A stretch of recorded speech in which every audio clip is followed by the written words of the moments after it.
But first, another Eyewitness News Campaign 2012 exclusive poll. Tonight, we're taking a closer look at one of the most heated races in Rhode Island, the battle in the 1st Congressional District. The tide is changing. Back in February, our poll revealed that Brendan Doherty was ahead. 8 months later, incumbent David Cicilline has taken the lead. Eyewitness News reporter Sean Daly joins us now to break down those numbers. CD1 would be this way. It's a stunning turnaround. In the race for Congress in Rhode Island's 1st Congressional District, Democratic Congressman David Cicilline is now up by 6 points against his Republican challenger, former State Police Superintendent Brendan Doherty, 44 to 38%.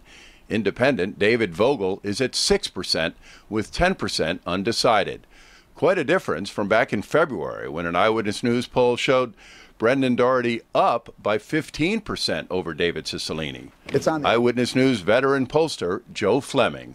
What happened? What's going on? Well, it's obviously the messaging that David Cicilline has been using, it seems to me at least. He's been making this a national campaign in the sense of Washington, D.C., Democrat versus Republican, keeping it off the city of Providence. Well, I think it's pretty clear that the message that Mr. Doherty is putting forth, is not resonating with Rhode Islanders. He's a Romney Republican who's committed to supporting House Republican leadership that are, I think, wrong for Rhode Island and wrong for our country. Just in the sports analogy, just like the Patriots yesterday, they were behind and boy, they came back. Are you Tom Brady? I'm not saying that we're going to score 6 touchdowns in the next 5 weeks, but I believe we'll win this race. From going from a -15 to a +6 from February to now is remarkable, especially when you have very high negatives on your job performance. So the surprise is how well David Cicilline has been able to dictate the tone of this election so far. I really feel good about the direction in which we're going in, and we have new ads out. But the direction, you say the direction, but the direction is backwards. You were up by 15 and now you're down by 6.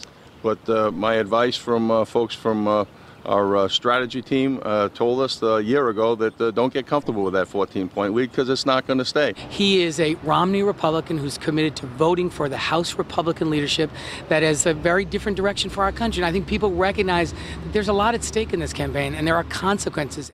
Does Brendan Doherty have time to turn this around? There's still time to turn this around. Brendan Doherty is leading with Republicans big time, like 87%.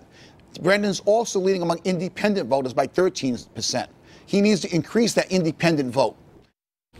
This isn't the only race we're tracking. We also polled the Rhode Island Senate race and the Rhode Island House race in the 2nd Congressional District.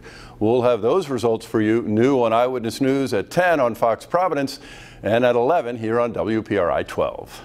Sean Daly, Eyewitness News.